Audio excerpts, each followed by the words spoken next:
want Tony to come out and have a brawl with Nick. I want a 3-round war.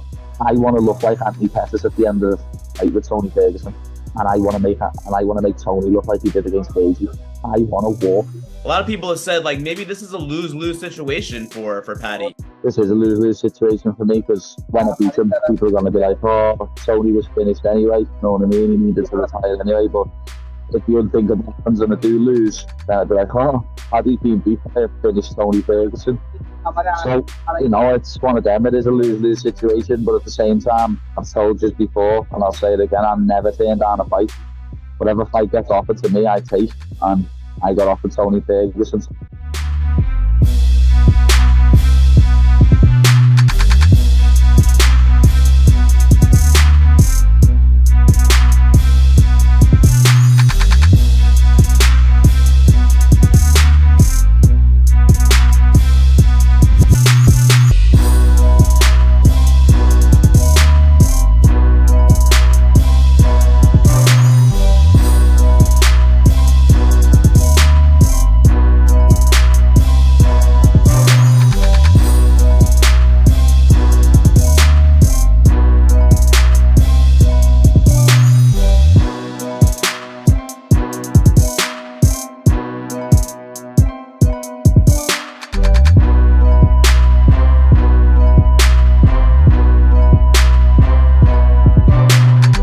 I just feel like whatever happened to sport, man. You know, I got into this game for multiple reasons. The main one was to become a UFC champion. I was able to do that. And of course, to make money. It never left me in the back of my mind that I wanted to fight the biggest, best names that I could and try to create a legacy to be remembered, cement my name in the history books for years and decades to come. But when I see this type of behavior, it's just kind of like, I jokingly say, like, what have I created? I feel like I let loose a monster.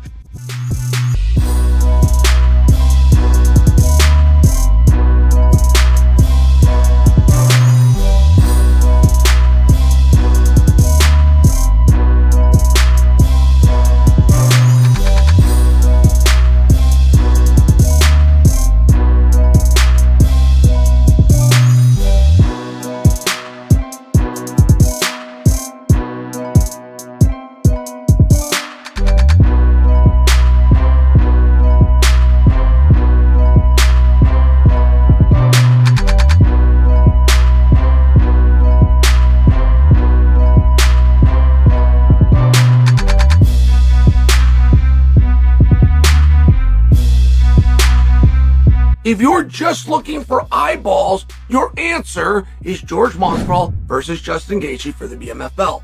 There's not a second answer. There's not, okay, are we scrambling up Conor and where's Chandler? And what are we going to do? It's not that. You just want guys where the world's going to watch and you find the title important. You get Masvidal, you get Gaethje, you do it for the BMF belt. But it isn't going to happen. Why wouldn't it happen, Chael? For the reasons that I previously stated, it doesn't take you anywhere. It doesn't go anywhere. That belt does not have a lineage. They're not within the same weight class. George is not returning. In fact, he's retired. Gaethje is a #1 contender.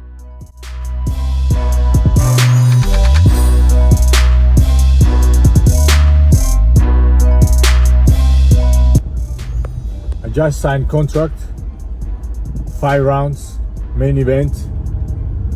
I never choose opponents. They give me name, I just say yes. Let's talk, more work.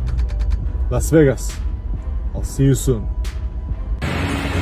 Hard work every day. We don't have other choice. Life is a war, and we are going forward.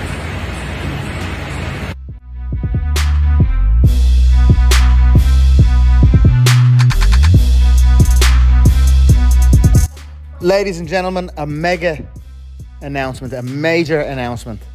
The icon that is Snoop Dogg is off the marijuana, is off the weed, is actually off the smoke, was what was announced. After deep consideration with his family, with his close family, he decided to give up the smoke, was his exact terminology. God bless that man. God bless the legend Snoop Dogg. I wish him all the best, and his family. And bravo, he runs it. Snoop, sometimes you gotta say to yourself, you run it. It doesn't run you. When that man runs that game, it doesn't run him. So I wish him all the best.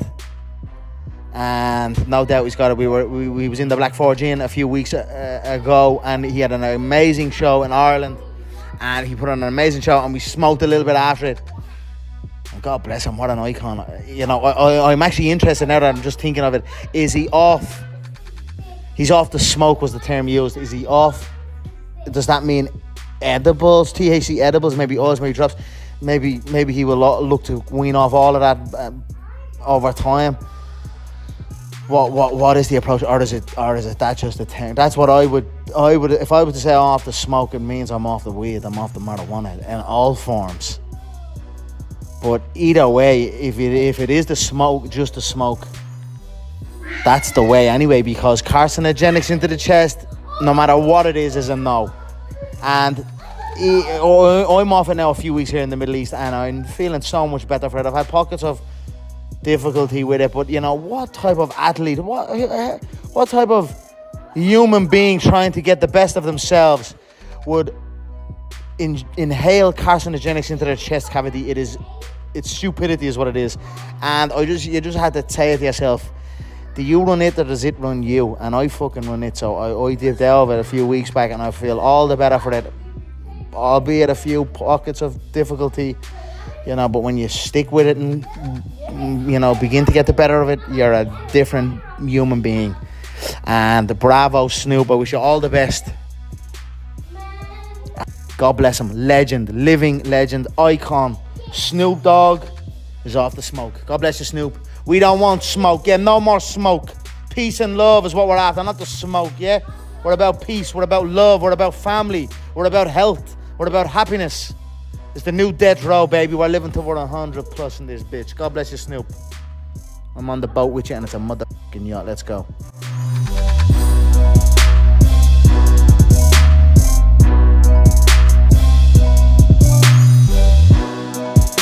He would be the welterweight champion. And then I'd probably have to fight him for the middleweight belt. We're never gonna fight. Fight for PFL. I'm fighting for the championship for 2 weeks. Saudi is the best striker. Saudi is the best striker I've ever sparred.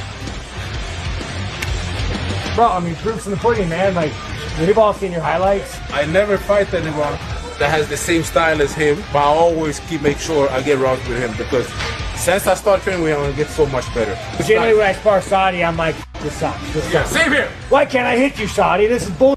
No, I'll tell you what makes Saudi so good. Fucking man thinks, dude. When he's sparring, he just like, he's calculated, he understands, you know. Really great stand-up artist, a lot of it comes from the mind. If someone gives you an IQ test, what do they test your IQ? They test you on reading patterns, predictability. When you're sparring, all you're doing is reading patterns and finding out predictabilities. High-level striking is a big IQ test.